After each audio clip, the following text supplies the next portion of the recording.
A retired, disabled veteran bought a forgotten storage unit with a huge crate. What he found inside shocked him. Subscribe so you don't miss our new stories, and tell us in the comments where you're watching from. Marcus Ellis awakened before dawn, as he did every morning, not because he wanted to, but because his body insisted on reminding him that rest was a luxury he no longer fully possessed. A dull ache pulsed through the place where his left leg had once been, phantom pain twisting into something sharp enough to force his eyes open. He lay still for a moment, staring at the faint cracks in the ceiling, waiting for his breath to catch up with the slow, stubborn rhythm of his heartbeat. The house around him remained quiet, but it was the kind of quiet that never felt peaceful. It was the quiet of a life paused, of days blending into one another without anyone noticing. He pushed himself upright, rubbing his temples with the heel of his hand before reaching over the edge of the bed. His fingers brushed against the cold metal clasp of his prosthetic, and the sensation grounded him more than comforted him. The fitting process took time, every day a reminder that part of him was gone forever. He had spent decades moving through the world on two strong legs, and yet the muscle memory of walking was now a lie his body told itself. He secured the straps, tightened them with practiced motions, and waited until the prosthetic felt like something he could depend on, at least for a few hours.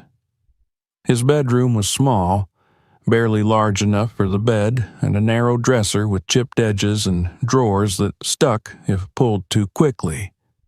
The walls were covered with a faded paint that once might have been a warm beige, but now hovered somewhere closer to gray. A single picture frame hung above the dresser, containing a photograph of younger men in uniform, faces sunburned, dusty, and wide-eyed with adrenaline. Marcus stood slightly apart from the group in the picture, one hand raised in a confident salute, the other gripping his helmet. The camera had captured him in a moment when he still believed the world made sense. He glanced at the photo only briefly before turning away, unwilling to let nostalgia take hold so early in the day. The hallway outside his bedroom creaked under his weight as he moved toward the kitchen. Every board in this old house protested at even the smallest shift, and Marcus had long stopped trying to fix the noises. They were part of the place, like him, worn and stubborn in their refusal to give up. The kitchen greeted him with the stale scent of leftover coffee grounds and the metallic tang of the faucet he always meant to replace. He filled a small dented kettle and set it on the stove, letting the flame flicker to life.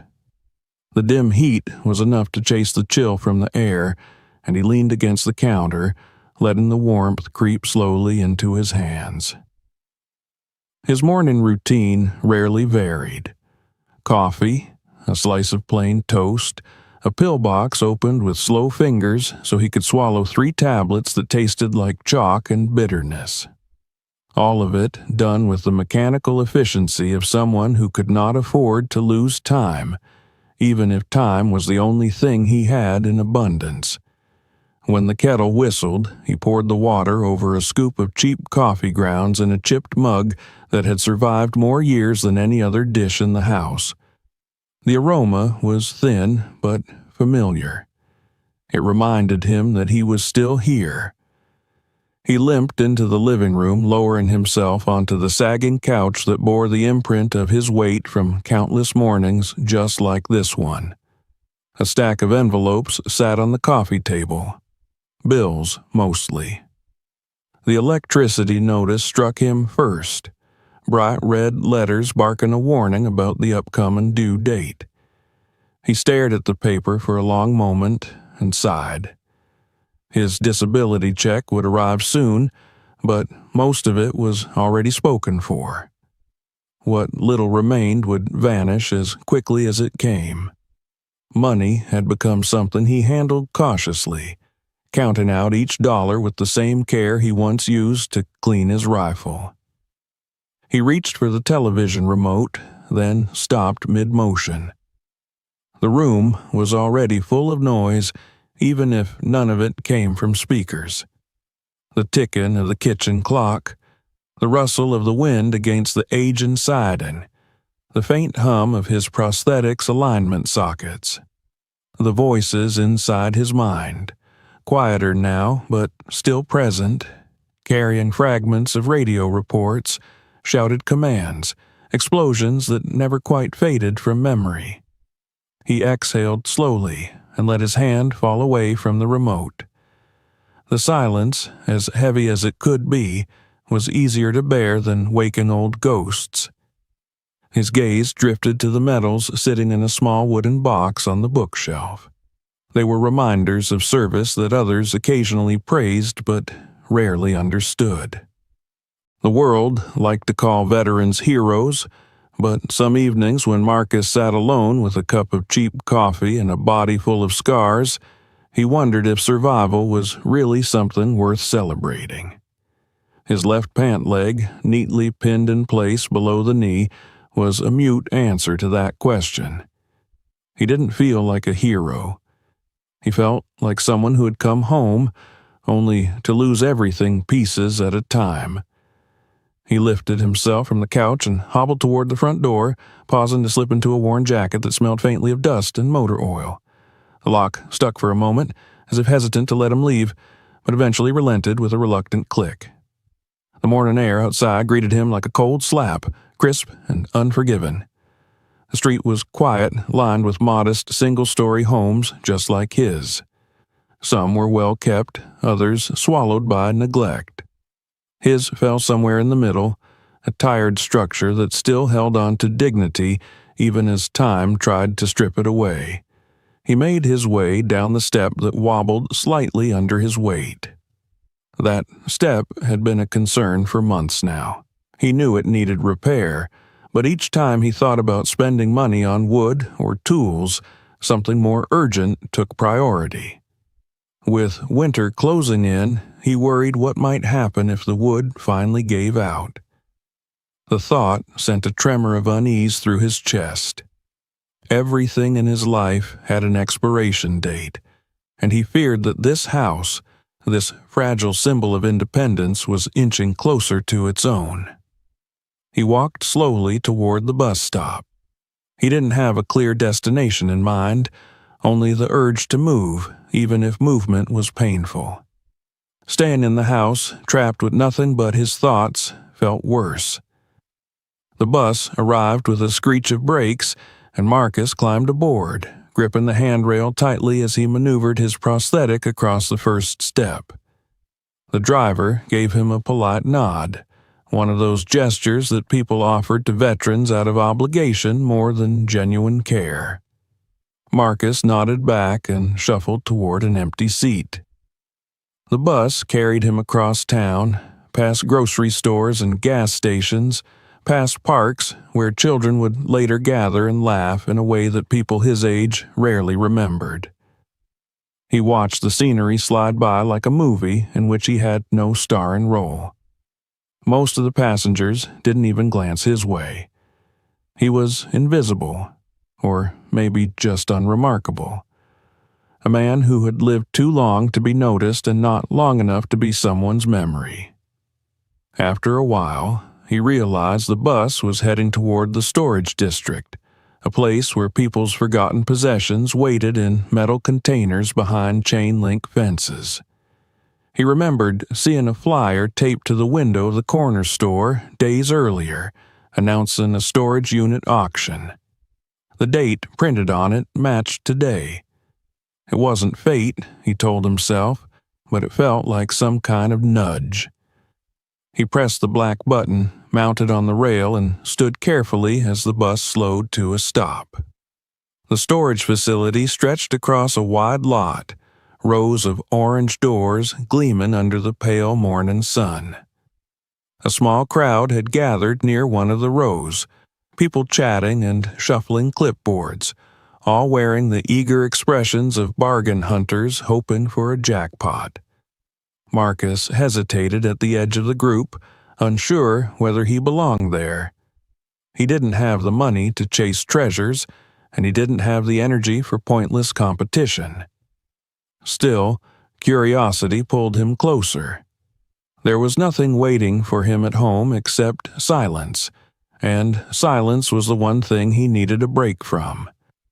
He tucked his hands into the pockets of his jacket and followed the group as they moved toward the first storage door. The auctioneer, a brisk man with a booming voice, announced each lot with dramatic flair. Marcus listened with mild detachment as people placed bids, laughed, grumbled, and moved on. He studied the faces around him, recognizing the hunger in their eyes. They were searching for something to flip, a stroke of luck that would pay their bills for a month or two. He understood that desperation intimately. The storage doors clattered open one by one. Inside the first was a pile of dusty furniture, tangled extension cords, and a cracked aquarium. The second held stacks of crumbling cardboard boxes and what might once have been a treadmill. The crowd reacted with murmurs of either disappointment or opportunity, depending on their perspectives. Marcus kept his distance, feeling like an observer rather than a participant. With each new unit, he expected to lose interest and return home. But something kept him there, a vague sense that this outing had meaning beyond mere distraction. He followed the group deeper into the maze of rows toward the section where sunlight struggled to reach. It wasn't noise that pulled him forward, but the absence of it. The crowd seemed quieter here, as though uncertainty had crept in alongside the shadows. That was when he saw the door to Storage Unit 47. It had a faded number painted on the front and a thick layer of dust that suggested no one had touched it for years. The auctioneer paused and lifted the door with a grunt, and the metal groaned in protest as it rolled upward. A stale gust of air escaped the dark interior, revealing almost nothing inside except a single shape looming near the back. Marcus blinked, focusing on the object. It was a massive wooden crate, larger than any packing box he'd seen in his years in the service. The corners were reinforced with metal brackets, and the wood itself seemed aged but strong, like something designed to withstand time and travel. The crate sat stubbornly in the shadows, dominating the space with a silent, imposing presence. The crowd hesitated. A few people laughed quietly, unimpressed. Someone muttered that the box was probably empty or filled with junk too heavy to bother with. Marcus felt something else entirely. A stirring in his chest, a pull he couldn't explain. The crate reminded him of supply shipments he'd seen on the front, crates that carried equipment essential to survival. The kind of container someone put effort into, not because it held trash, but because it guarded value. The auctioneer called for the opening bid. No hands rose. Marcus didn't think. The decision formed in his body before it reached his mind. His hand lifted slowly as though drawn upward by invisible strings. A few heads turned toward him with mild surprise. Another bidder half-heartedly entered the fray, but his interest was shallow and easily extinguished. Moments later, the auctioneer's gavel slammed down, and the lot belonged to Marcus. He inhaled sharply, a flicker of anxiety writhing beneath his ribs. He had just spent money he could barely afford to lose on a mysterious crate he didn't understand. But the deed was done, and as he stepped away from the cluster of buyers, he couldn't deny the small spark of energy that had ignited within him. It wasn't joy, exactly. It was something quieter and more urgent. For the first time in a long while, he had made a choice fueled by instinct rather than necessity. And though he couldn't yet articulate why, a strange certainty settled in his bones that this crate, this forgotten remnant hiding at the edge of the storage yard, was meant to find him and no one else. Marcus Ellis began the slow journey home with his unusual purchase, unaware that this decision, this seemingly insignificant flicker of curiosity, was about to shift the entire axis of his quiet, constrained existence. For the first time in years, as he limped away from the crowd, he felt the faintest sense of purpose stirring back to life. He didn't know what waited inside that crate, but the world outside his own had finally knocked, and he was ready to answer. Marcus hadn't expected anything remarkable to come from his morning bus ride. He had boarded with no agenda, no plan, and certainly no idea that he would walk away having purchased a massive, mysterious crate. Yet, as he arranged for the storage facility staff to load it into a rental truck and then followed behind in a taxi, he felt a strange mix of dread and curiosity clawing at his chest. The kind of feeling that arrives when a life too quiet is suddenly disturbed, when the still water of stagnant years ripples from the smallest dropped stone. The truck rattled through the narrow streets as Marcus clutched the dashboard, bracing for every bump and turn. The driver, a middle-aged man with a thick beard and a baseball cap pulled low over his brow, made small talk about the weather and the city's losing football team. Marcus nodded where appropriate, his eyes fixed on the large box that swayed in the back through the glass.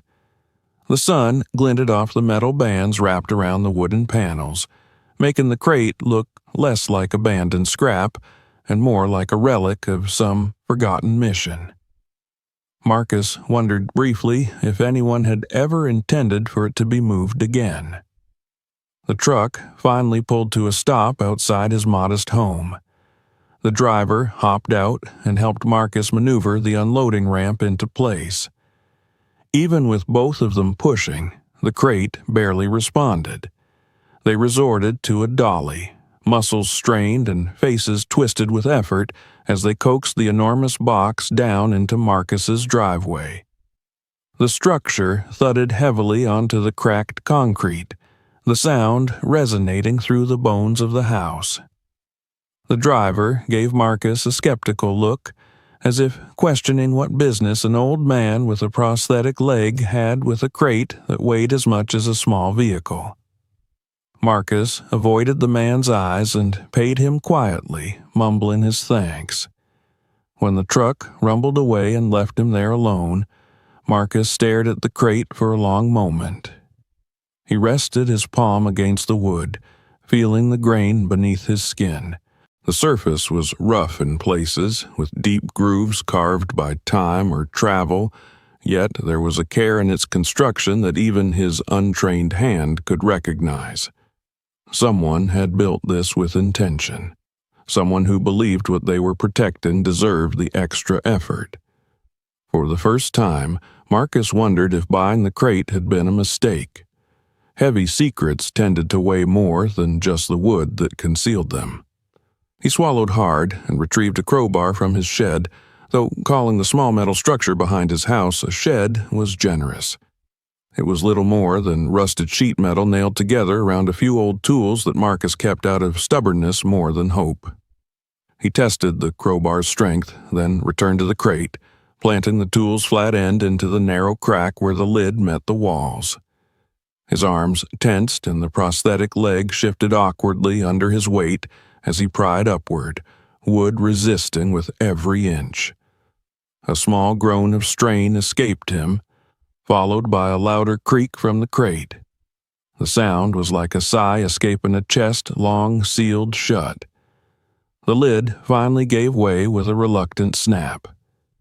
Marcus stumbled back, catching himself just before he fell. A puff of old dust rose into the air, particles swirling through sunlight like tiny ghosts. He coughed into his sleeve and leaned forward once more, heart pounding with the intensity of a man opening not just a box, but perhaps a different life. What greeted him inside was not treasure, nor anything that looked particularly valuable at first glance. Wooden parts, carefully wrapped in thick canvas, lay stacked in neat bundles. He lifted one, his fingers brushing over soft fabric that smelled faintly of cedar, varnish, and something older. The shape within felt like a panel, rectangular and smooth beneath his touch. He laid the bundle gently on the ground and unwrapped it. A carved wooden door panel emerged from the fabric like a piece of artwork hiding in plain sight. The details stunned him. Vines elegantly intertwined across the surface, leaves so delicately etched that their veins appeared almost real. Marcus ran a calloused finger over the design, his breath catching at the craftsmanship. Whoever had created this piece didn't just know wood. They revered it. He continued pulling out more items, curved chair legs, not yet sanded but marked with precise pencil lines that charted their intended futures.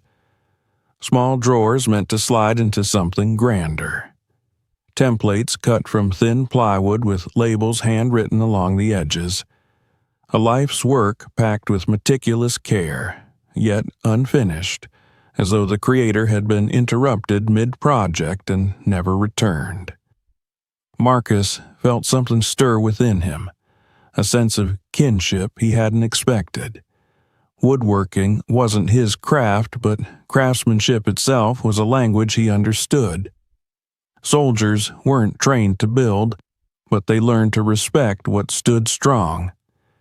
He picked up a set of chisels wrapped in oiled cloth and held one in his palm. The balance was perfect, handle worn smooth by familiar use. Someone had used this tool thousands of times, shaping and smoothing, making splinters into something beautiful. He found himself imagining the man who had packed this crate. Perhaps someone like him, who had put his heart into a trade the world no longer valued. Someone who had grown older and watched life shrink around him. Maybe this crate was a past he couldn't carry but couldn't bear to abandon. The thought unsettled Marcus in ways he couldn't quite define. He wiped his brow and sat back on the edge of the step leading up to his house. His prosthetic throbbed, and he allowed himself a moment to breathe. Across the yard, leaves rustled under the touch of a light breeze. The world continued, unbothered by the mysteries now sitting in his driveway. He returned to the crate, determined to finish what he'd started. Slowly, carefully, he unwrapped each piece, placing them into neat rows on an old blanket. Soon, the scattered puzzle of wood and metal spread before him like the remnants of a forgotten workshop. He began to see a pattern, a set of projects interrupted mid-progress, each representing hours of patience and skill. He wondered if the creator had hoped to someday return to finish them. Underneath the carved panels, he discovered a narrow wooden box with a sliding lid. Inside were receipts from lumber yards, handwritten notes from clients, invoices folded and yellowed by time.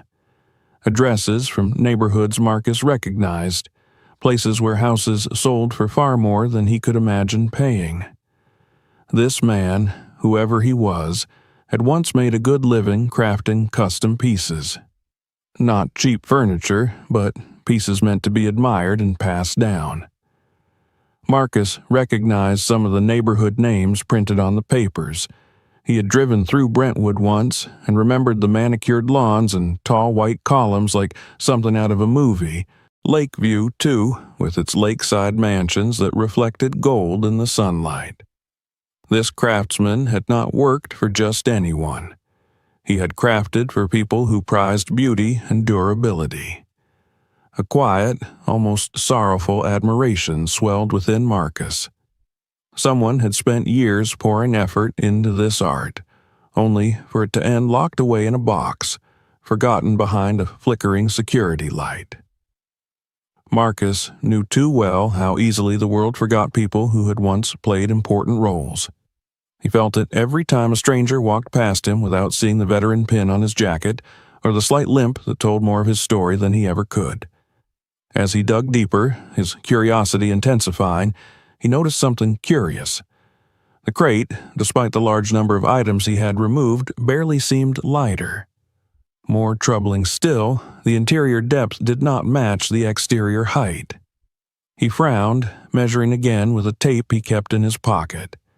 His calculations confirmed a discrepancy. The crate had a secret.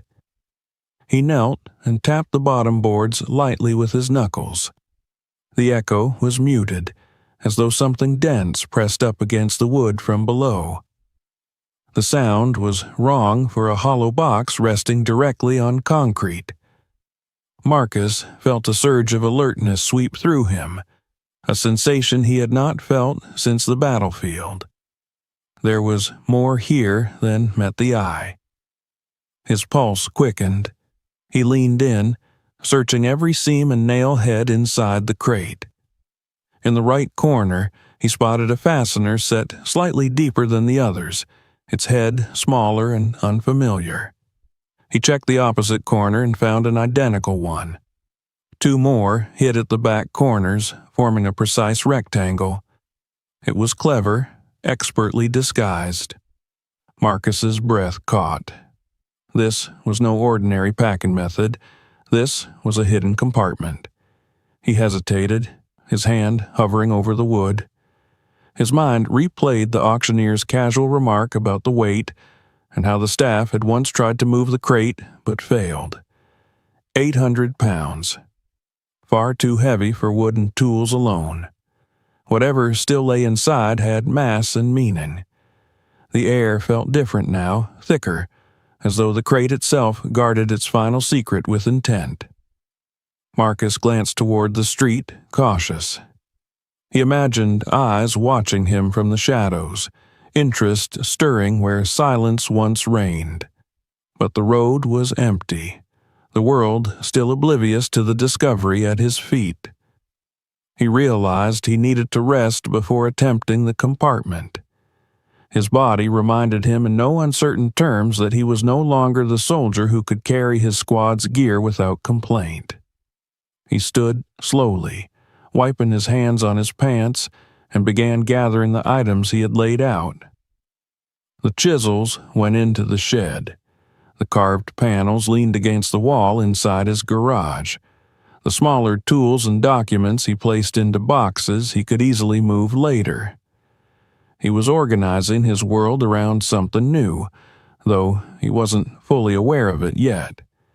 By the time he had arranged everything neatly, the crate loomed behind him like a silent guardian, its secret unopened but acknowledged. He slid his hand along the side once more, absorbing the weight of what he was about to uncover. Wild thoughts flickered through his mind. Money, weapons, evidence of something that might trouble people still out there. It didn't matter. He had already come too far. The crate's secret was now his responsibility. As daylight began to wane, Marcus stood in his driveway and stared at the crate. He felt exhaustion tug at him, but beneath it, a sense of purpose simmered. Buying the crate had been impulsive. Opening it had been necessary. What came next was inevitable. He locked up the garage and limped toward his front door. The failing step creaked beneath him, but this time he barely noticed. His thoughts lingered behind him, trapped in that wooden prison waiting for the right moment to speak.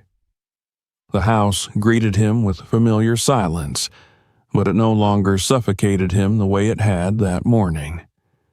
Something had shifted in the air, something subtle but undeniable. That quiet spark from earlier had grown warmer. Marcus didn't know what the hidden compartment held, but he knew it would change him. He set his coat on the chair, eased himself down onto the couch, and stared at his hands. They trembled slightly from the strain of the day's labor, but that tremor felt like life. Real, demanding life.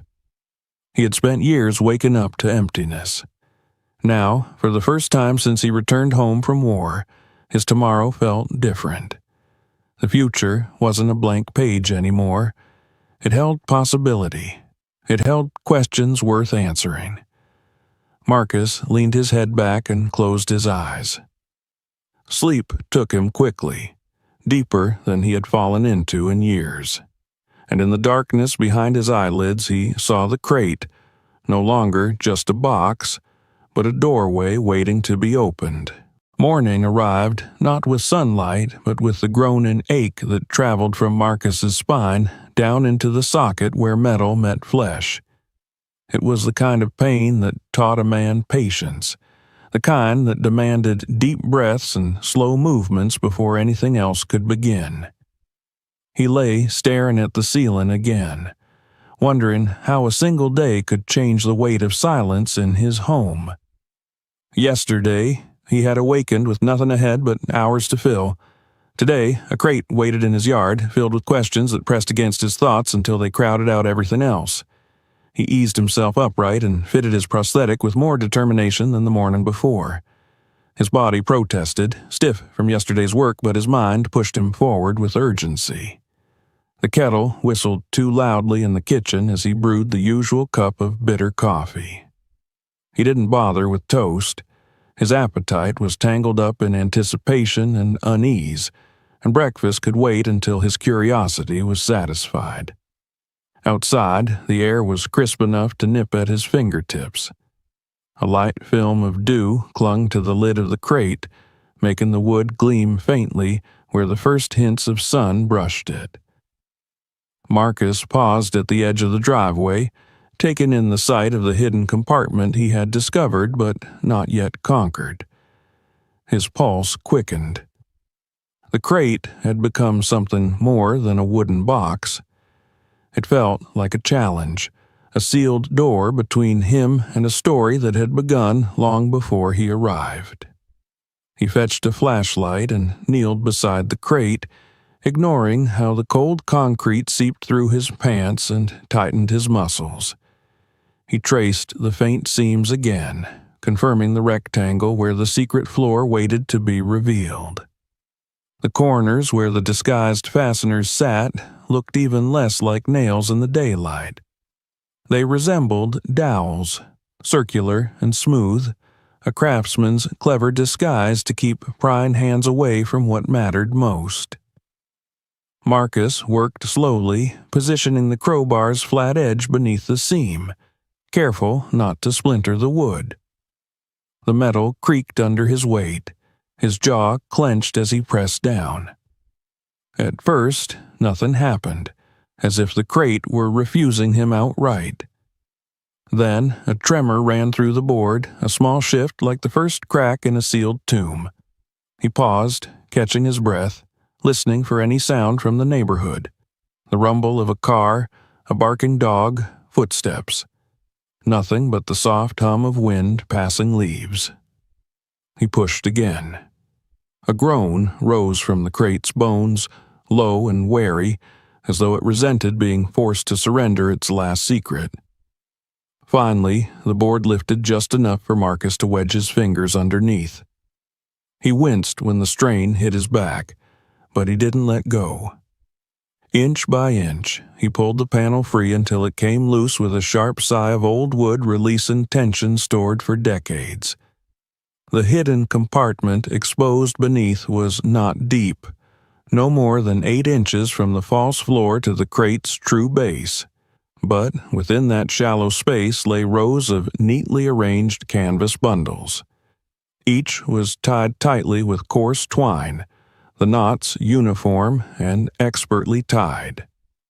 There were 6 of them, aligned with such precision that they looked more like tools placed in a surgeon's tray than objects of storage. Marcus set the panel aside and lifted the closest bundle into his lap. The canvas felt rigid, almost waxed, as though treated to preserve whatever lay within. It was surprisingly heavy, too heavy for mere scraps or spare parts.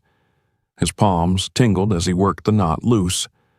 The twine fell away, and he unfolded the cloth.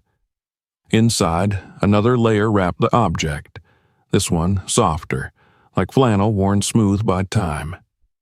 He peeled it back, revealing a gleam of dark metal that caught the rising sunlight. It was a rectangular lockbox, about the size of a shoebox, but far denser. Its surface bore faint scratches, the kind left by deliberate handling rather than neglect. A small brass plate near the latch held a number engraved by hand, the lines so neat they appeared etched by a machine. Marcus's chest tightened beneath a sudden wave of caution. He had expected tools or personal items hidden below, but this was something humans hid when they feared others might take it. He glanced at the other bundles. All appeared to be identical in size and shape, except one slightly larger than the rest. Whatever secrets this craftsman had sealed away, they were consistent, plentiful, and heavy.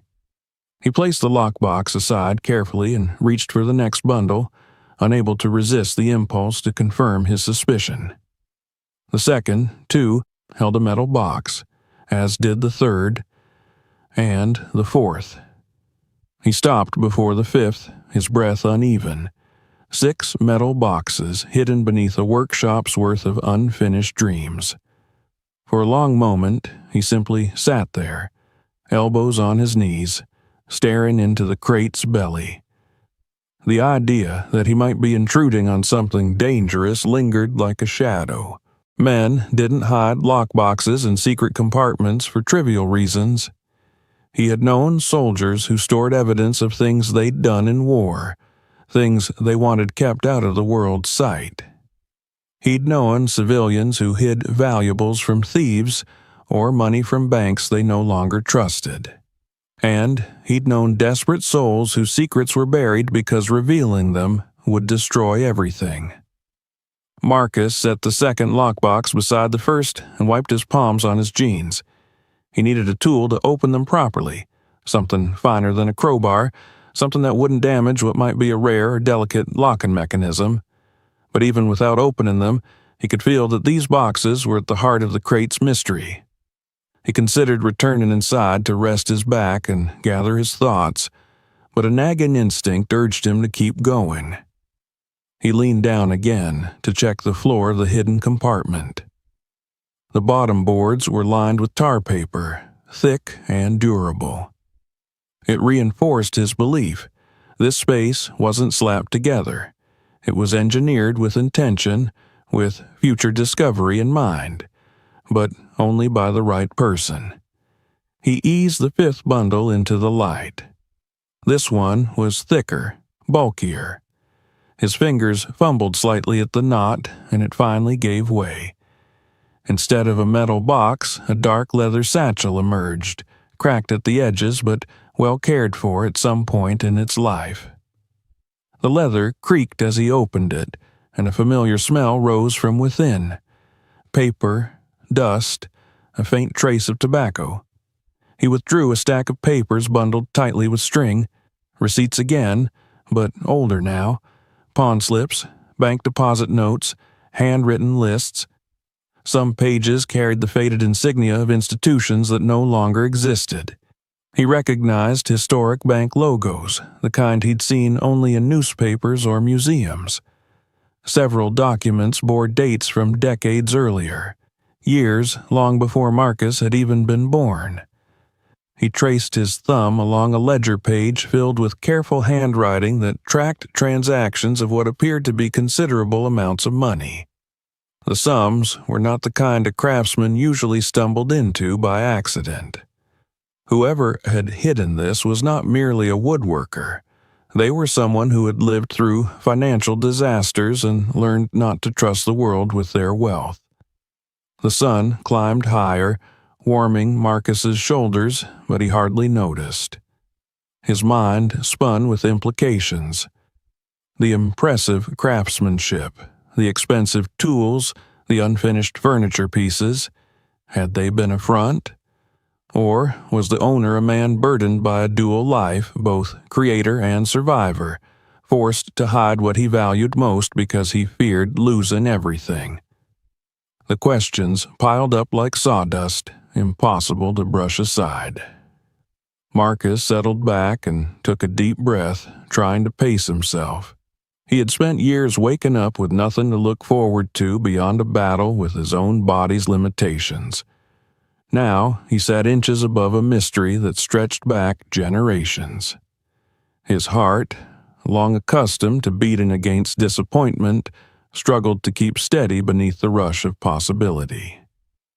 He gently covered the lockboxes again and stood using the lip of the crate to lift himself without jarring his prosthetic.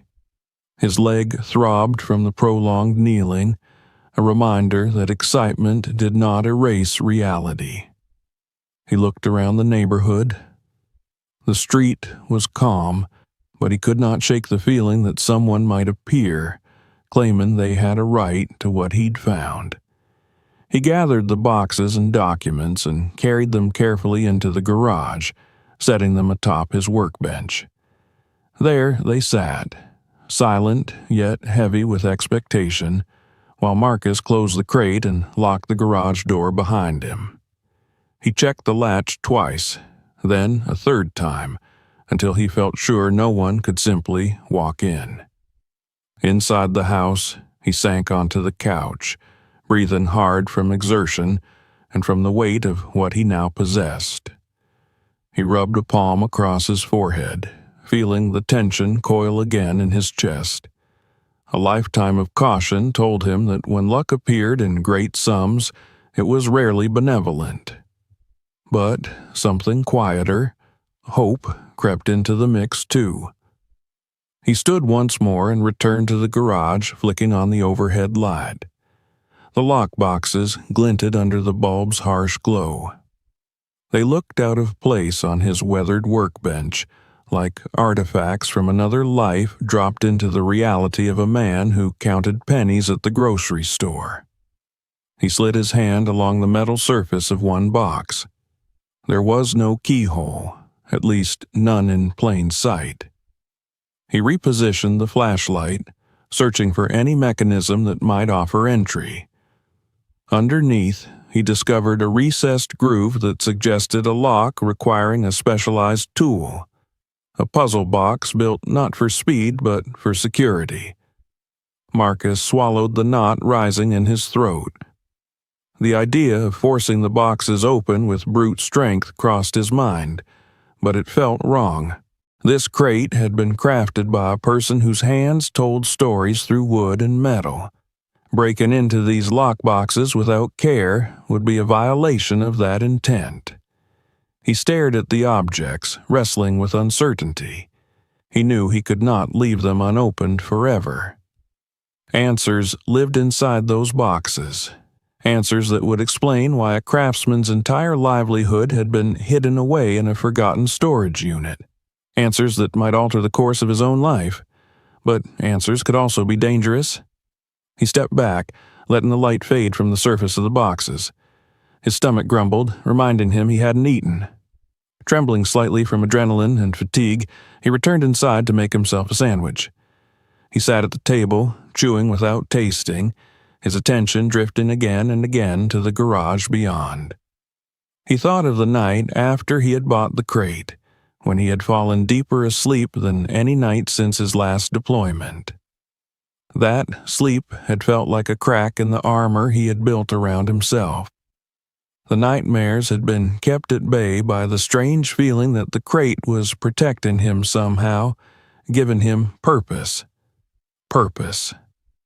The word rang through him like a bell. For years he had moved through his days waiting for something he couldn't name.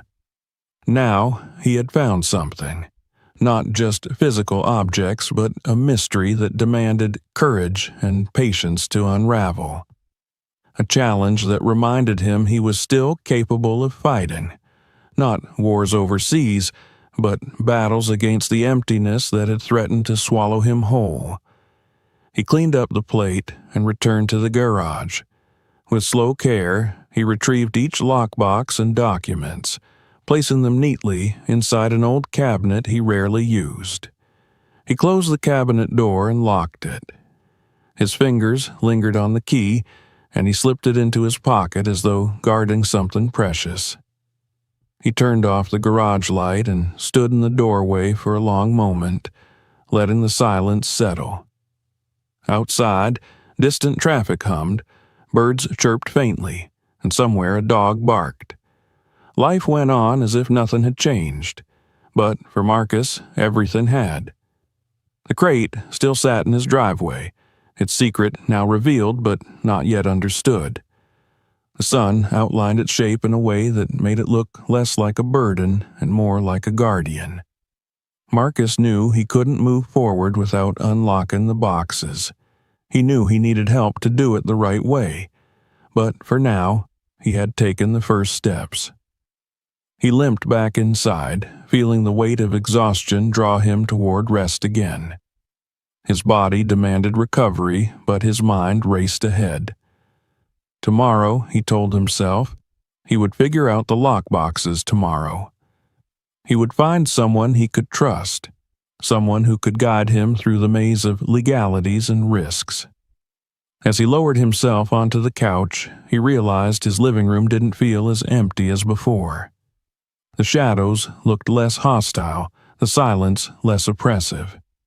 He felt watched, not by threat, but by fate. He closed his eyes slowly, letting the promise of tomorrow soften the hard edges of his thoughts. He didn't know what he had stumbled into. He didn't know whose legacy he had inherited. But Marcus Ellis finally knew one thing for certain. His life was no longer waiting for something to happen. It already had. Marcus barely slept that night. He lay on his back in the dark, staring at the faint outline of the ceiling as hours drifted by, each marked by the slow, mechanical ticking of the clock in the hallway. His body begged for rest, but his mind kept circling the same questions, looping around the image of the lockboxes sitting in his garage, waiting. Every time he closed his eyes, he saw the careful alignment of the hidden compartment, the deliberate packing of the metal boxes, the quiet precision that whispered of intention rather than accident. Men did not hide their lives away for no reason. And what Marcus had uncovered was clearly not the remnants of an ordinary life. When dawn finally reached through the curtains and painted pale stripes across the floor, he rose stiffly and moved toward the kitchen. His movements were slower than usual, weighed down by the anticipation that had settled in him like a second heartbeat. Even the familiar hiss of the kettle and the aroma of cheap coffee did little to ground him. He drank only half the cup before setting it aside and limping toward the garage, drawn by the pull of something he could no longer ignore. The air inside the garage held the cool stillness of early morning. Dust motes drifted lazily through the narrow beam of light that slipped under the door. Marcus switched on the overhead lamp, illuminating the cabinet where he had locked the boxes the night before. The metal gleamed faintly, like watchful eyes beneath the wood. He felt a tremor of recognition. Not fear exactly, but a heightened awareness, the kind he had felt during certain missions overseas when the air seemed to vibrate with the weight of impending revelation. He unlocked the cabinet and set the first box on the workbench. Its surface was cold, the kind of cold that didn't come from temperature alone. Marcus turned it over in his hands, searching again for a seam, a hinge, anything that would give him access without force. The recessed groove beneath the box remained as much a mystery now as it had been the previous day. Whoever designed this did so with foresight, ensuring that only someone with the proper tool could open it. A puzzle box crafted by a mind that understood both craftsmanship and secrecy. He considered trying to pry it open, but the thought felt deeply wrong. The crate's builder had left order, precision, and even clues. For Marcus to force the box open with brute strength would be to ignore the care embedded in every inch of this strange legacy. He placed the box gently back on the table and opened the leather satchel instead. Perhaps the documents inside would offer answers that the metal would not. He untied the string around the stack of papers and spread them across the workbench. The handwriting on the pages was elegant, the strokes deliberate and steady, as if the writer believed that clarity and neatness were a kind of honor. Bank receipts from the 1930s and 1940s. Pawn slips bearing signatures of shops that no longer existed. Notes about deposits made in small sums but frequently enough to suggest a lifetime of cautious accumulation. On several sheets, the names of banks were stamped in faded ink. Institutions that had merged, vanished, or collapsed generations ago. Marcus sifted through the documents slowly, feeling as though he were touching the ghost of a man who had lived during a time when trust in the financial system had been fragile, when banks failed and fortunes evaporated overnight. He imagined that fear shaping the decisions behind these papers, the careful withdrawals, the strategic storage of money in physical forms, the need to hold something tangible rather than entrust it to institutions that had betrayed so many. As he continued turning page after page, he discovered a small photograph tucked between two folded receipts. It was a black and white image of a man in his late 50s or early 60s standing beside an ornate dining table. The man's posture was proud, though his face carried a tiredness that Marcus recognized instantly, an exhaustion etched into the bones of someone who had spent a lifetime creating with his hands. In the background were shelves filled with wood carvings, intricate and beautiful, the kind of work that required decades of practice. The man held a cigarette casually between two fingers, his eyes squinting as though the flash of the camera had caught him by surprise. Marcus studied the lines of the man's face, trying to decipher the story behind them. He knew men like this, men who built rather than destroyed, who measured their worth not in accolades but in the weight of a job well done. Men who disappeared quietly into the background when their hands grew too unsteady to work and when the world moved too fast to wait for them. He felt something tighten in his chest as he placed the photograph down with reverence, as though meeting the crate's creator through a thin slice of time. The documents grew more revealing the deeper he went. Ledgers tracking the sale of handcrafted furniture to wealthy neighborhoods. Sketches of designs for pieces that would never be completed. Letters written in elegant script. Some thanking the craftsman for his work, others requesting new commissions. Marcus found himself lost in the world that this unknown builder had lived in, imagining the hours spent shaping wood into forms of beauty, the pride of creating something that would outlast its maker. Yet beneath that surface was something else. A note scrawled hastily on the edge of a ledger page caught his attention. The handwriting wavered slightly, as though written in haste or fear. It read, "If anything happens, it's all in the boxes." Marcus's breath hitched. His thoughts raced. What had the craftsman feared? What danger had loomed large enough to force him to hide his life inside a crate? And what had happened to him? Why had he never returned? He felt a shiver at the base of his spine. The lock boxes were no longer just heavy metal containers. They were the final testament of a man who had put everything he owned into hiding. And now they sat in the garage of a veteran who barely afforded his own meals. Marcus felt an uncomfortable kinship with the stranger. Both men had known the sting of being discounted, of living at the margins of a world that moved ahead without them. He closed the leather satchel and reached once more for the lockbox, unable to resist the gravitational pull it exerted.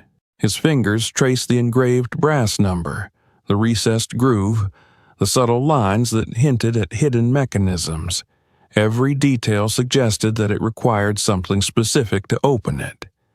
The thought of hunting for a tool that might have been lost decades ago weighed on him heavily. He turned the box over again and again, looking for any clue. Then he paused, recalling something he had noticed while handling the crate's exterior. The craftsmanship had extended even to the lid. The inside surface of the lid panels had faint carvings or indentations he had brushed off as decorative. But what if one of them was more? He hurried back outside, limping across the driveway. The crate still sat where he had left it, waiting like a patient sentinel. Marcus climbed into the crate's interior and examined the removed lid panel. The carvings were subtle, almost invisible unless examined up close. Lines intersected in odd patterns, not decorative after all, but deliberate.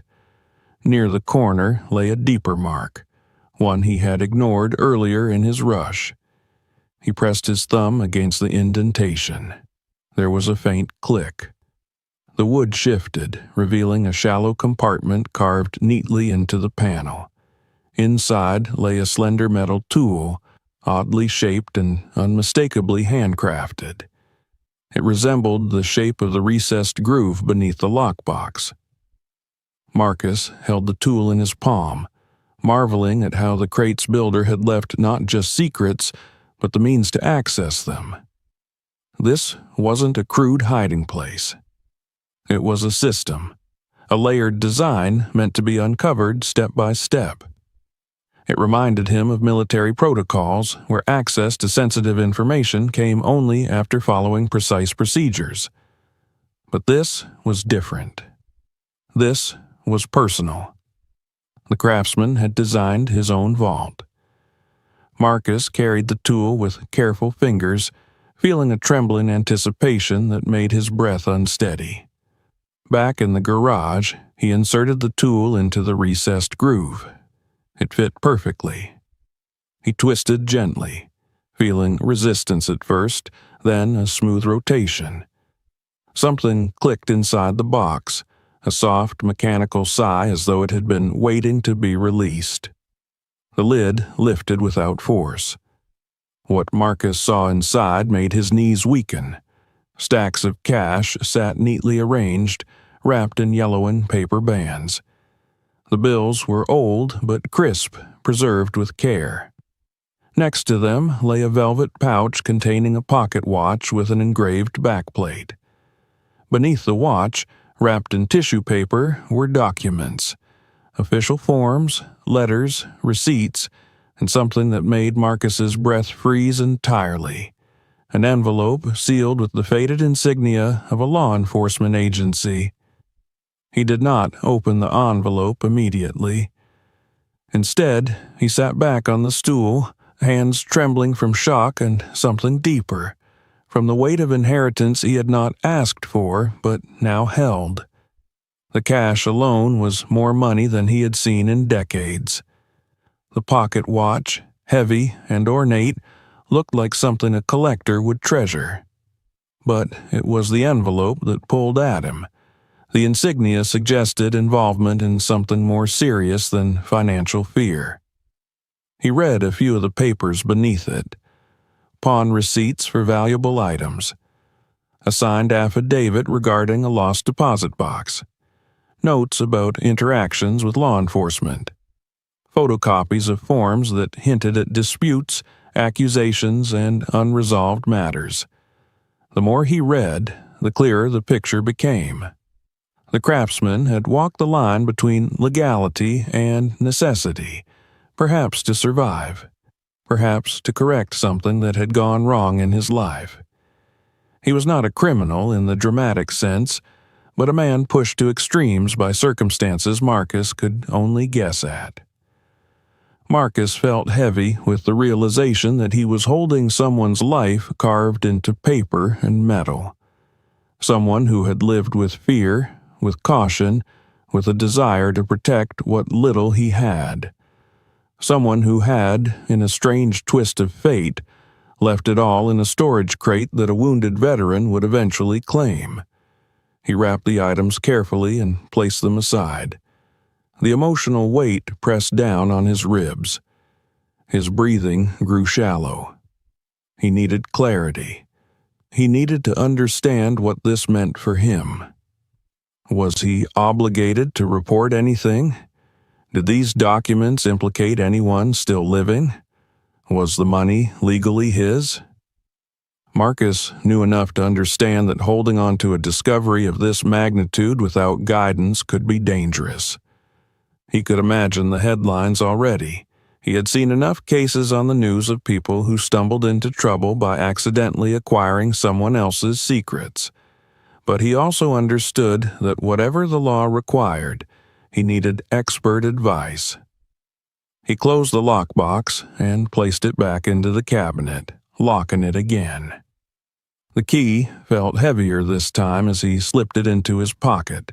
Standing in the quiet of the garage, Marcus realized that the real weight he carried was not the physical burden of the boxes, but the moral and emotional responsibility of the story they contained. And yet, beneath that burden, a new feeling glimmered softly, one he had not felt in years. Possibility. The day had begun as a continuation of yesterday's discovery, but it was already becoming something more.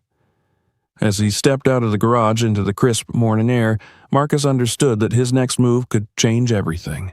He would seek legal counsel. He would act with caution. He would not let this mystery turn into another battlefield he could not survive. But more than anything, he felt a quiet certainty growing within him. Whatever these lockboxes contained, whatever story they began, they had come into his life for a reason he did not yet understand. Tomorrow he would learn more. And, in learning, he would take back something war had nearly extinguished. Purpose. The next morning, Marcus awoke before his alarm, though the habit of setting one had long become unnecessary.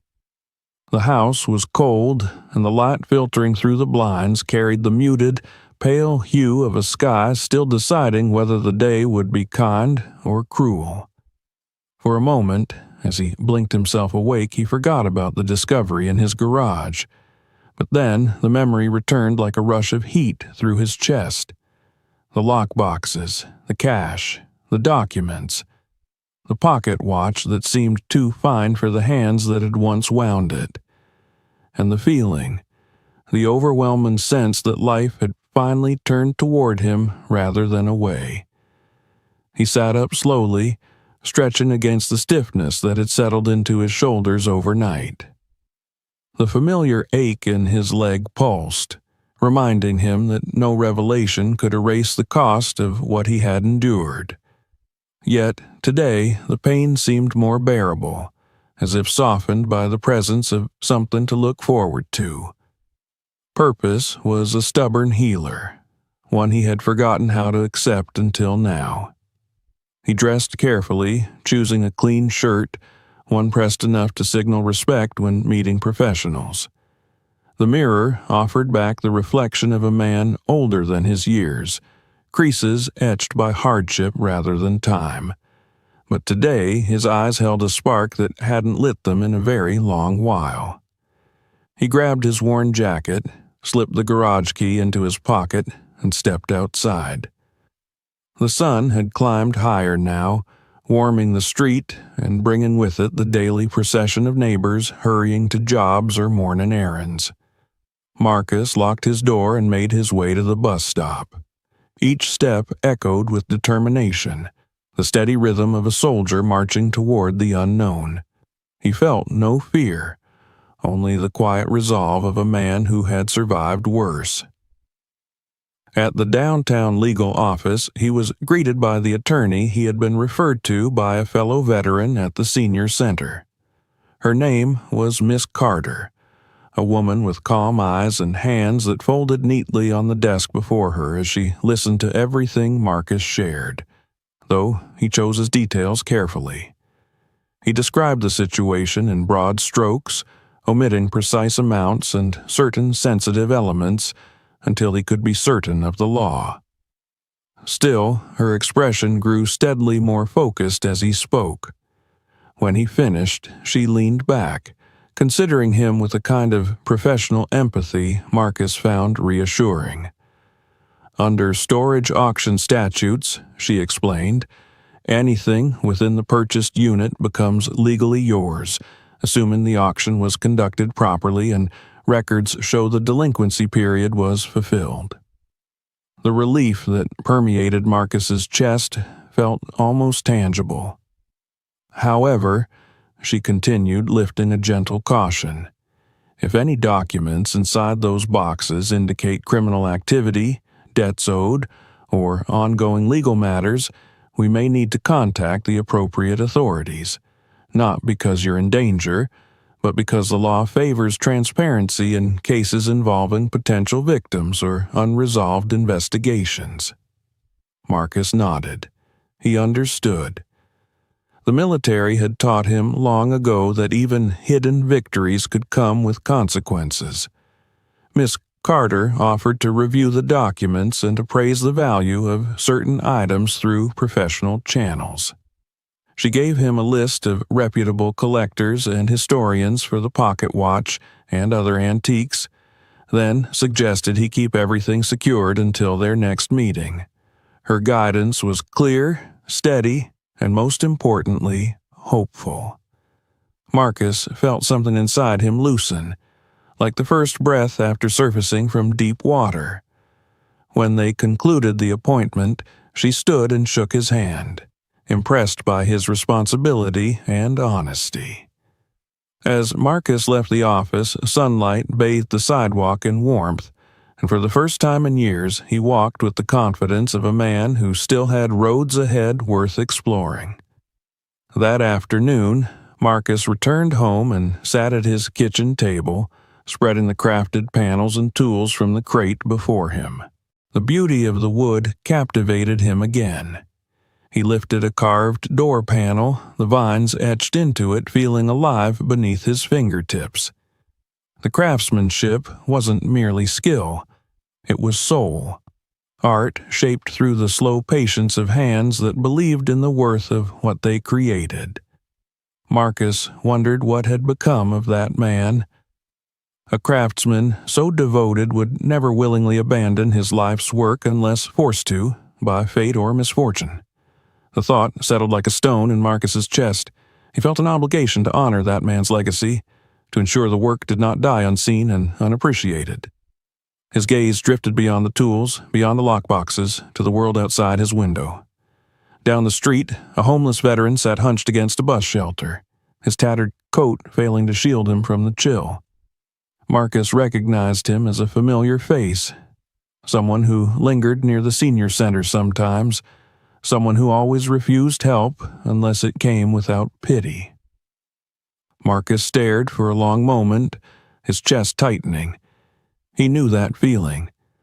The feeling of being passed by, overlooked. The feeling of waiting for someone, anyone, to acknowledge that you still mattered. He thought of the government paperwork he had filed after the war, the endless forms and interviews, the polite rejection letters informing him his disability benefits covered only what they deemed sufficient. He had learned early on that survival for veterans did not come from systems. It came from each other. Slowly, Marcus rose, walked to the cabinet, and removed one stack of bills from the lockbox. Not a fortune, but enough. He stepped outside, crossing the quiet street with a familiar limp. The man looked up warily, expecting judgment, maybe hostility. Marcus simply extended his hand, the folded bills offered without explanation. The veteran stared, stunned. Before he could protest, Marcus spoke quietly. "For better days," he said. Nothing more. The man's eyes glistened as he accepted the gift with trembling fingers, nodding once in silence. Marcus turned away, the warmth in his chest chasing away the chill of the morning. That small act unlocked something deeper inside him, a memory of camaraderie and shared survival, of leaning on strangers who became brothers in trenches far from home. The world had tried to make him forget that he once belonged somewhere, that he had once been needed.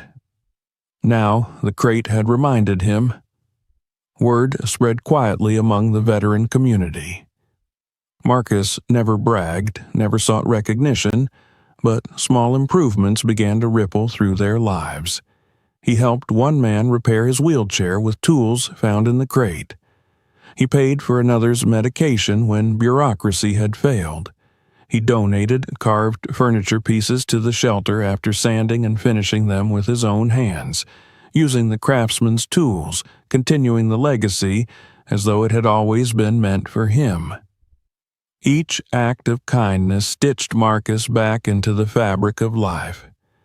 His house, once suffocating in its silence, now welcomed laughter and conversation. Those he helped visited often, offering gratitude in the form of companionship. They shared meals, stories, and moments of connection Marcus had assumed were lost forever. With Miss Carter's guidance, Marcus began selling carefully selected antiques and collectibles. Never too fast, never without proper authorization. The money he received wasn't extravagant by wealthy standards, but to him it was freedom. He repaired his roof, replacing shingles that had curled long ago beneath unforgiving summer heat. He replaced the creaking furnace, waking one morning to warmth that softened the bite of winter's arrival. He even fixed the porch step that had threatened to buckle each time he came home with sore joints. The funds gave him security. The work gave him purpose. The friendships gave him life. But Marcus didn't stop at his street. He visited the veterans' shelter every week now, not as a stranger, but as a benefactor and friend. He paid for new beds, warm blankets, and fresh meals. He contributed to prosthetic fittings for men and women whose sacrifice mirrored his own. Word reached local officials, though Marcus always declined public recognition. He preferred to stand in the background, watching others regain their dignity. Late one evening, he stood at his window and watched the porch light flicker softly on the home he once feared he might lose. He rested a hand over his heart, feeling the steady pulse that had long fought to keep him standing. Gratitude washed over him, heavier than the burdens he once thought insurmountable. He turned his gaze toward the garage, where the remaining lockboxes waited still. There was more to discover, more to understand about the man who had built that crate. Marcus felt certain that he had only begun to unravel a story that connected them both across time and circumstance. Tomorrow, he thought, he would open another box. Tomorrow, he would uncover another piece of a life that had somehow become intertwined with his own. Tomorrow, he would take one more step toward becoming the man he had been before war tried to make him forget. As he turned away from the window, the house felt alive, filled not with echoes of loneliness, but with the soft hum of hope. Marcus Ellis breathed deeply, letting the air fill not just his lungs, but the hollow places inside him. He realized that the weight he carried now was not a burden. It was purpose. It was belonging. It was the honor of giving others the very thing he had been starving for, a second chance. And for the first time since he returned home broken and unsure, Marcus smiled at the promise of the days ahead. Time moved differently after the crate. The days no longer felt like a long, unchanging road laid out ahead of him, silent and empty. Instead, every morning, Marcus woke with a sense of direction, as though someone had quietly returned the map of his life to his hands after years of it being lost. He would rise before the first cracks of daylight, his joints protesting yet carried forward by a momentum stronger than pain. The veteran who once counted the hours between meals, between sleep and waking, now counted accomplishments, small and large, that reshaped the world around him. His home, once filled with echoes and shadows, had become a revolving door for company. Veterans came seeking advice. others seeking repairs to wheelchairs or prosthetic fittings, some simply eager to talk to someone who understood the battles that continued long after uniforms were folded away. Marcus kept the kettle ready and mugs clean. He listened more than he spoke, though when he shared, his words carried the weight of someone who had earned every syllable through experience. He did not advertise his contributions to the shelter or his quiet donations to those who needed help. There were no announcements, no grand acknowledgments. He moved through these acts the way a carpenter sands rough edges, purposefully, gently, smoothing lives one careful stroke at a time. But no matter how discreet he tried to be, gratitude has a sound sharper than silence. Soon, the shelter's walls bore new coats of paint purchased with funds Marcus provided. Broken beds were replaced with sturdy frames and thick mattresses that didn't threaten to collapse beneath tired bodies. Boxes of warm clothing appeared as if delivered by unseen hands. Wheelchairs rolled more smoothly with freshly oiled bearings and adjusted footrests. The veterans who once arrived with slumped shoulders now stood a bit taller, reminded that dignity was not something given but something returned. News, especially good news, travels like wildfire among those who have known too much bad. Visitors came to Marcus's house not with demands, but with casseroles, with awkward smiles, with company for a man who had spent so long alone he had forgotten what companionship felt like. Those new voices filled the long hours after sunset, replacing isolation with conversation, and laughter slowly crept into rooms where silence once ruled. Yet, for all the good happening around him, Marcus remained cautious. The lockboxes still held secrets he had only begun to unravel.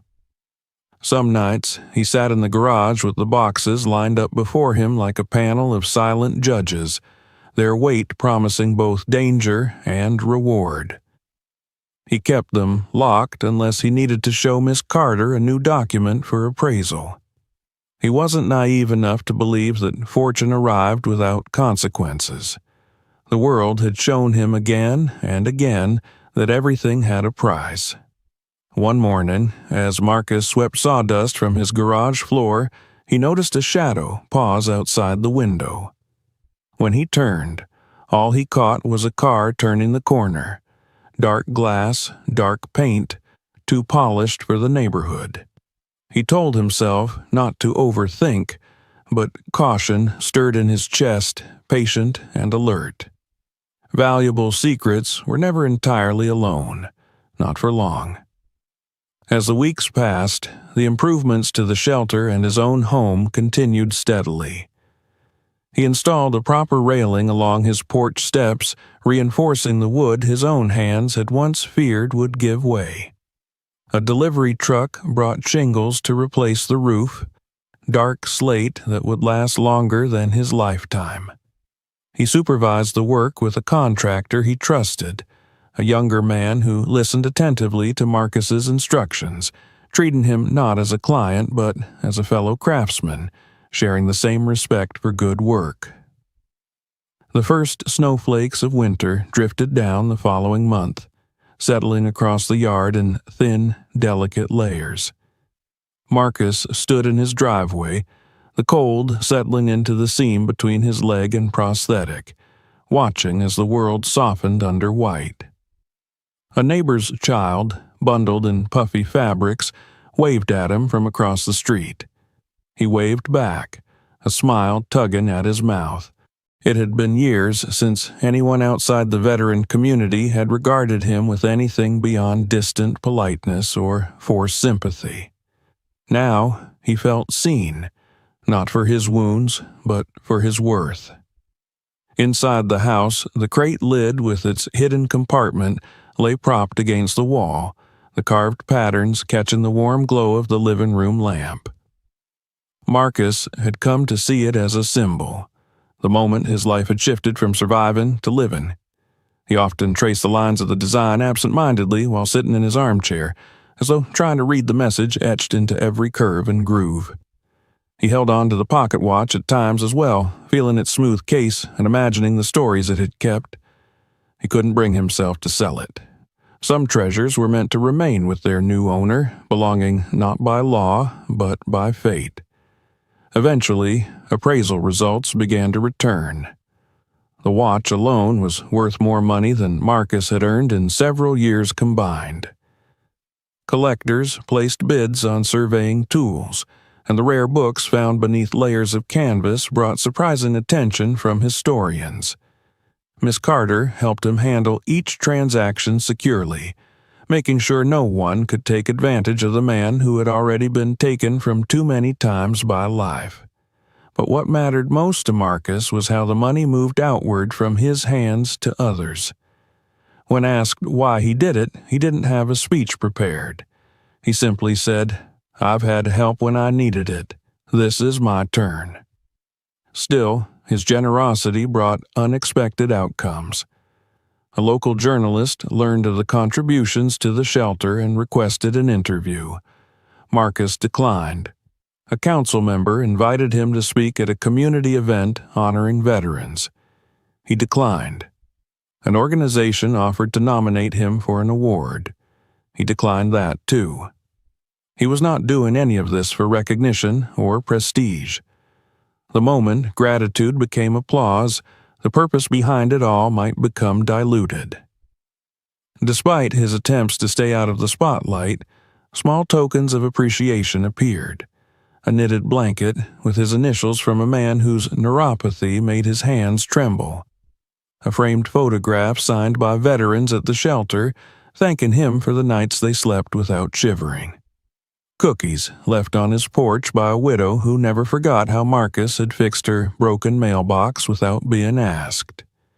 Each gesture touched him deeply, the kind of warmth he hadn't allowed himself to feel in too long. As his connection strengthened, his home became a hub, not of charity, but of community. On Friday evenings, a group of veterans would gather at his kitchen table, playing cards and swapping stories over coffee strong enough to wake the dead. Marcus sat at the head of the table, prosthetic leg propped comfortably, laughter shaping the air around him. He no longer felt like a relic of a war the world preferred to forget. Here, he was commander again, not by rank, but by respect. It wasn't only veterans who stood to benefit from his new purpose.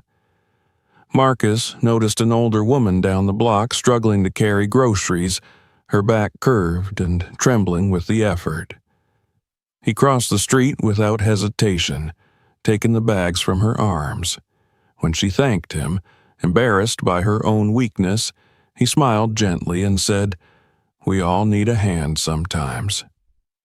He began checking on her weekly, mowing her lawn when spring returned, fixing her porch light when summer arrived, sitting with her on slow afternoons when conversations were worth more than any currency. The money from the crate had made his life easier, but it was the giving that made his life meaningful. On a particularly cold evening, as Marcus sat on the edge of his bed, unlacing his shoe and adjusting the strap on his prosthetic, he paused to reflect. His heart felt full of purpose, full of gratitude, full of a sense of belonging he thought he had forfeited when he boarded that plane home from war. He stared at his reflection in the window, surprised by the man he saw. He was still aging, still scarred, still tired in ways sleep could not fix.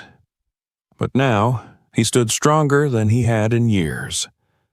The crate had not restored his missing leg or erased the memories that sometimes stalked his dreams. But it had given him something far more powerful. A reason to keep moving forward. The knock at his door startled him from his thoughts.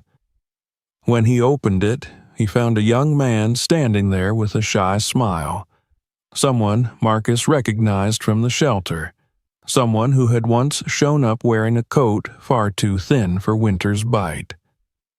"Just wanted to say thank you," the young man murmured, holding out a folded blanket. "You've done more than you know." Marcus accepted the blanket with a nod, his throat tightening with emotion. After the man left, he unfolded the gift and felt the soft fabric beneath his fingers. He wrapped it over his knees as he sat quietly, letting its warmth settle deep into his bones. He thought again of the crates in the garage and realized something had changed beyond his home and the neighborhood. His world had expanded outward, reclaiming the parts of him that war had tried to strip away. And though challenges remained, they were no longer his alone to carry. Outside, snowflakes continued their silent fall, blanketing the earth in new beginnings.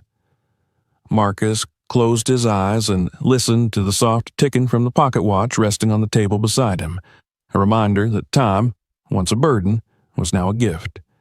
Whatever secrets still waited in those boxes, whatever truths he had yet to uncover, Marcus knew he could face them, because he was no longer standing alone in his fight. He had found, in the most unexpected way, not only resources but a reason to rise every morning with purpose humming steady beneath his ribs. And that, more than anything, felt like victory. Winter loosened its grip on the town slowly, as though reluctant to surrender. For weeks the cold clung to windows and sidewalks, but each day grew a little brighter, a little softer, as sunlight lingered longer on Marcus's porch.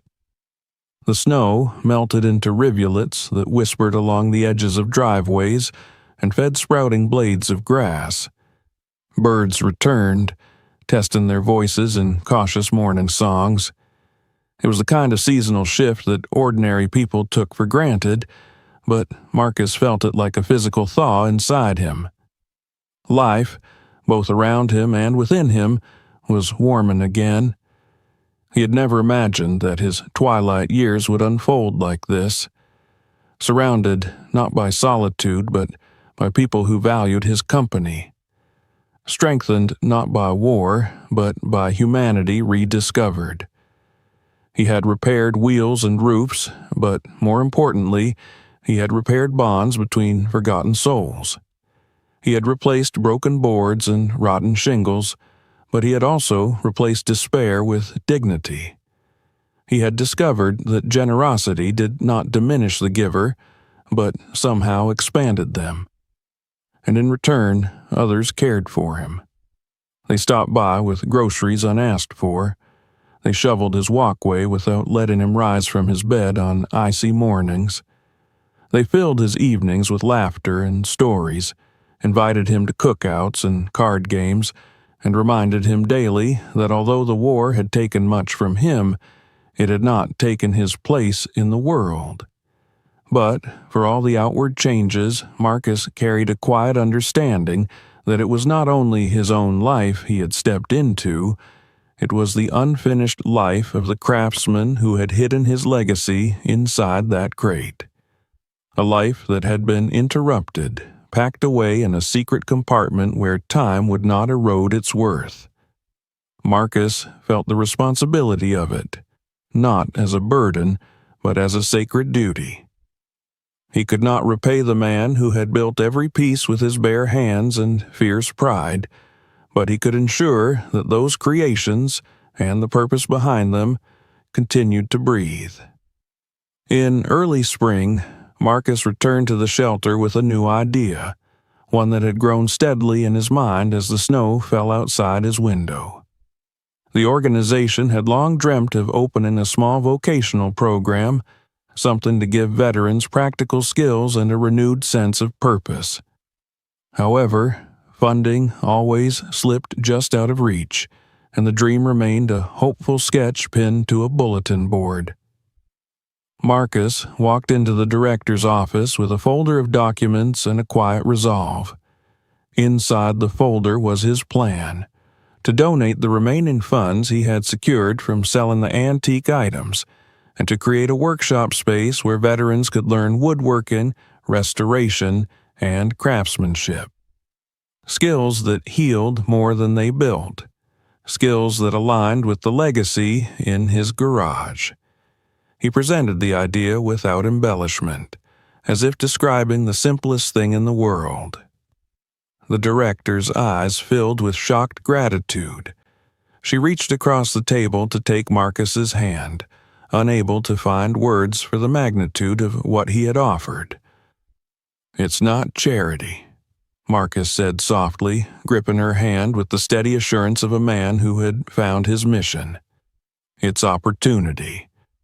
And people gave me that when I needed it most." Construction began that very month. The workshop grew from empty storage rooms behind the shelter into a place filled with sawdust, polished counters, and sturdy benches. The carved door panels from the crate, cleaned, treated, and restored, hung proudly on the walls as inspiration.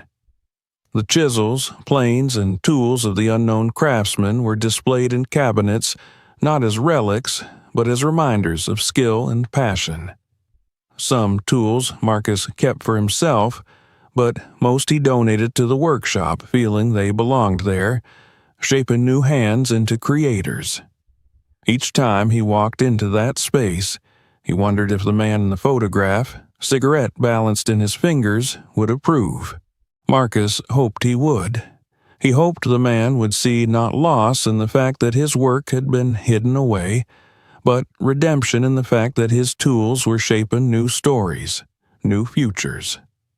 By early summer, the workshop program opened to its first group of veterans, men and women whose scars were visible and invisible alike. Marcus found himself teaching them how to measure and sand, how to coax beauty from flawed wood, how to find rhythm in creation. He guided them not as a master craftsman, but as a man who understood what it meant to rebuild a life one small accomplishment at a time. He didn't speak often about his own battles, but when someone struggled, hands shaken, mind wandering somewhere dark, Marcus would rest a calming touch on their shoulder and say, "Steady, you're stronger than the memory." Those simple words, spoken with the quiet authority of someone who had lived them, worked better than any speech. The shelter held a celebration when the workshop finished its first successful round of projects. Small tables, chairs, keepsake boxes, all coated with varnish and pride. Community members came to see the work and meet the artisans. Some offered commissions. Others offered thanks. Marcus stood off to the side, content to watch from a comfortable distance. But within that comfort, a new thought found him. He could feel time brushing against him in gentle reminders. His joints stiffened faster in the evenings. His steps grew slower when rain approached. He was not a young man building his future. He was a veteran shaping the future of others. And a part of him cherished the knowledge that when his time eventually came to rest, something good would continue, because he had lived. A few months later, the shelter invited Marcus to attend a small ceremony, a commemoration of veterans past and present. Marcus had declined public recognition before, but this time felt different. It wasn't about him. It was about honoring those who had helped shape the world while the world sometimes forgot to thank them. He accepted the invitation with a nod, though he didn't fully grasp how meaningful the evening would become. The ceremony took place at dusk. Lanterns glowed softly as chairs were arranged neatly beneath a canopy of summer stars. Veterans stood among civilians, sharing space without hierarchy. The director took the podium and spoke about resilience, about community, and about the power of a single act of kindness to spark change. Then she gestured toward a covered structure near the workshop entrance. The cloth was pulled away, revealing a polished plaque affixed to the brick. The inscription shimmered beneath the lights. "In honor of those who served and the hands that helped them rebuild." The metal surface caught Marcus's breath in his throat. Beneath the dedication was a line smaller but somehow heavier. Founders, the veterans of our community, and Marcus Ellis. The applause that followed rolled through the air like a soft wave. People turned to look at Marcus, faces lit with gratitude, admiration, acknowledgement. He felt heat rush into his cheeks and his heart stammer beneath the weight of attention. A man beside him, once too broken to speak above a whisper, clapped louder than anyone else. Marcus stood still, absorbing the moment like sunlight after a long winter. He did not step forward. He didn't need to. Simply being there was enough. This wasn't a stage he had to stand upon. This was a home he had helped build.